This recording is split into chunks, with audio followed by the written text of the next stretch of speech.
Hello students, कैसे हैं आप लोग। मुझे उम्मीद है सब अच्छे होंगे, बेहतर होंगे। आज फिर हम हाजिर हैं आपके एक नई वीडियो के साथ में। Welcome back to my YouTube channel excellent English by Ren sir.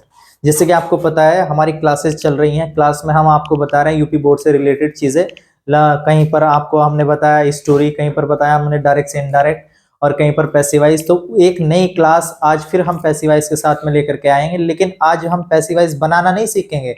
आज हम बात करेंगे उन पैसिवाइज के बारे में जो आपसे अधिकतर जो है, अधिकतर ही नहीं मतलब जो आपसे बोर्ड परीक्षा में पूछे गए थे, है ना। तो आज हम यही सेट लेकर आए हैं 2011 का, है ना, जो बोर्ड एग्जामिनेशन 2025 में आएगा। ठीक है, तो मैं वही सेंटेंस जो है कराऊंगा आज आपको। ठीक है, तो पहला सेट है, पहला ही 2011 का। आप इसमें डाल भी सकते हैं। पहला बात किसकी हो रही है? पैसिवाइज की। वाइज, वाइज मतलब पैसिवाइज, एक्टिवाइज एंड पैसिवाइज। ठीक है, तो ये एक्टिवाइज पैसिवाइज है। पहला इसमें सेंटेंस है आपका, नंबर 1 सेंटेंस है, he is calling me. He is calling me. Clear है। सेंटेंस नंबर 2 है आपका, do this work. Do this work. Next है आपका, please, please don't do it. ठीक है, please don't do it. Next है इसमें इसी तरीके से, हु टीचर्स यू। और लास्ट है आपका sentence, she wrote an interesting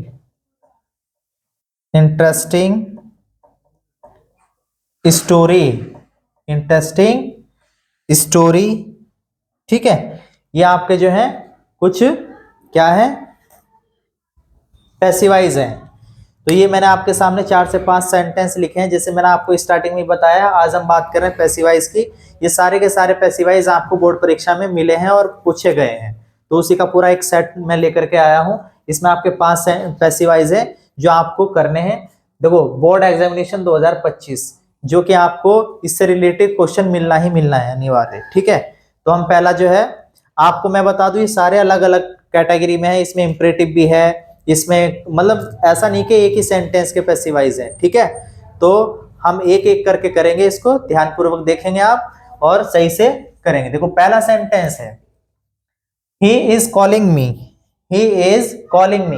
तो आप ये देख पा रहे होंगे, जैसे कि पता है सेंटेंस के आधार पर मैं पहले भी बता चुका हूं, पैसिवाइज जो है 8 प्रकार के टेंस मतलब टेंसेस की बनाई जाती है, और साथ ही साथ जो है सेंटेंस के आधार पर भी बनाई जाती है। तो इसमें दोनों तरीके के सेंटेंस है, मतलब इसमें टेंस के आधार पर भी है और जो है सेंटेंस के आधार पर भी है। तो इसमें पहला सेंटेंस है, ही इज कॉलिंग मी। तो आप देख रहे होंगे ये कौन सा सेंटेंस, ये है प्रेजेंट कॉन्टिन्यूस। कौन सा है? Present continuous.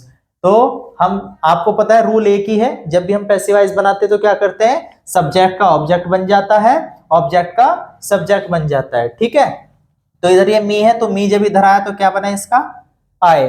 क्या बना? आए। और आए के साथ क्या लगाते हैं हम? एम। आई के साथ क्या लगा दिया हमने? एम। और आईएनजी वाला वाक्य है, तो इसलिए इसमें इसके साथ में क्या लग जाएगा? बीइंग।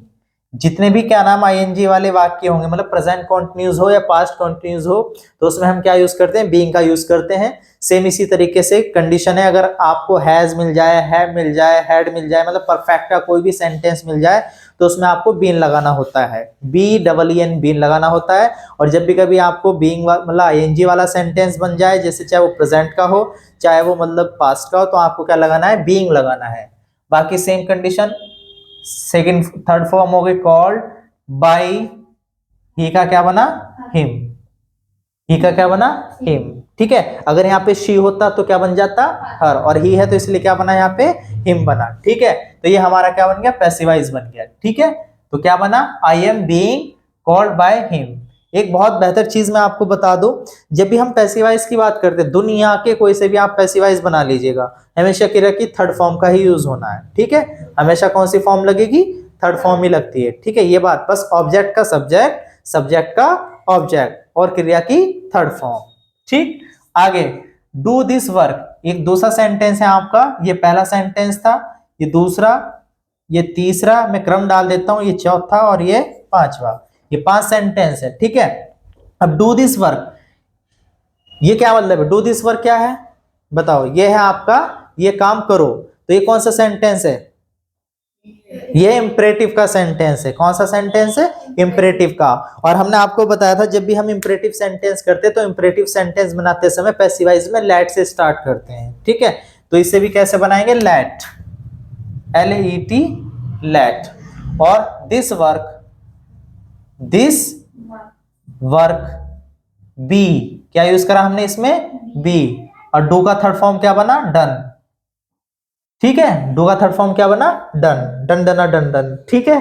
डन मतलब कर लिया, ठीक। इसी क्रम में यह है please don't do it, please don't do it मतलब कृपया जो है इसको मत करो, तो ये भी आपका इंपरेटिव का है। लेकिन आप देख रहे होंगे ये नेगेटिव भी है और साथ ही साथ प्लीज वाला सेंटेंस भी। तो मैंने आपको बताया था जब हमने टॉपिक किया था पैसिवाइज का, तो जब भी हम प्लीज वाला सेंटेंस बनाते हैं बच्चों, तो हमें प्लीज वाले सेंटेंस में हमेशा आपको एक ही चीज याद रखनी है, जब भी आपको प्लीज वर्ड मिल जाए और आपको पैसिवाइज बनाना हो तो हमें इसके स्थान पर क्या करना है? You are requested, you are requested. अब देखो यह निगेटिव में है, डोंट आ रहा है, ठीक है। तो बस क्या कर देंगे? Not to do it. कहने का मतलब इस टू से पहले हम इस पे क्या लगा देंगे? नॉट लगा देंगे। You are requested not to do it. Clear है बात? नेक्स्ट इसी तरीके से 4, हु टीचेस यू, तुम्हें कौन पढ़ाता है? It is a very interesting के साथ साथ it is a very important. ये सेंटेंस कई बार परीक्षा में पूछा गया, कई बार, मतलब वैसे तो मैं आपको बता रहा हूं ये जितने भी सेंटेंस है सारे ही आपसे बोर्ड परीक्षा में पूछे गए हैं, ठीक है। अभी क्या है? हु टीचेस यू, तो आपको पता है हु है, हु मतलब कौन, तुम्हें कौन पढ़ाता है। तो सबसे पहले तो आपको ये समझना पड़ेगा सेंटेंस कौन सा है। कौन सा सेंटेंस है? प्रेजेंट का है, प्रेजेंट इंडेफिनिट। तो इसके स्थान पर आपको क्या करना है? By home, by home. और यू है तो इसलिए क्या लगा यहां पे? Are you taught. Third form क्या होगी इसकी? टॉट।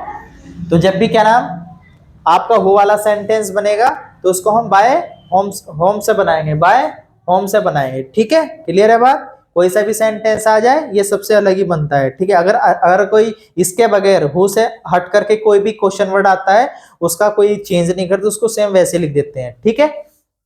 आगे बढ़ते हैं। She wrote an interesting story, देखो ये भी बहुत अच्छा सेंटेंस है।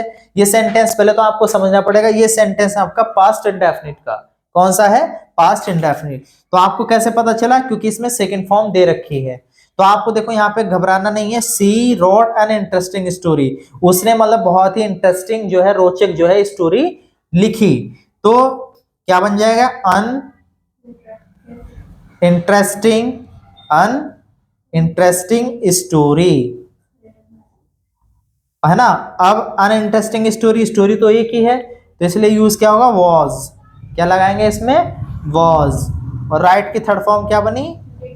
Written by her. तो ठीक है स्टूडेंट्स, मैंने आप लोगों को ये कराया यूपी बोर्ड एग्जामिनेशन 2025 का जो है आने वाली परीक्षा के लिए पूरा एक सेट है, जो बहुत ही इंटरेस्टिंग के साथ साथ बहुत इंपॉर्टेंट भी है। आप इसको जरूर करके जाएं। मैं समझता हूं अगर आपने ये कर लेते हैं तो आपको कोई दिक्कत नहीं आएगी, है ना। और मैं 1-2 वीडियो और इसके ऊपर बना दूंगा, लेकिन ये सेट जितना भी है बहुत ही इंपॉर्टेंट है। आप इसको बिल्कुल भी स्किप ना करें और इसको जरूर पढ़ के जाएं, ठीक है नहीं। क्योंकि आपको पता है सिलेबस के अकॉर्डिंग, मैं एक दिन और बता रहा था आप लोगों को, अभी मैं बोर्ड के बारे में भी डिस्कस करेंगे, हम सिलेबस के बारे में डिस्कस करेंगे कि आपकी परीक्षा में क्या क्या पूछा जाता है, ठीक है नहीं।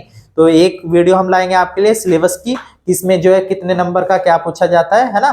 फिलहाल आप ये स्टोरी, ये जो है आपका जो सेंटेंस आपको मैंने बताया है किस तरीके से आपको बनाने हैं। जो भी सेंटेंस आएगा इसको आप अच्छे से पढ़ के जाएं, है ना। और अपनी परीक्षा को अच्छा जो है अंक ला करके अपना भविष्य उज्जवल बनाएं। तब तक के लिए डेंटिल बाय बाय।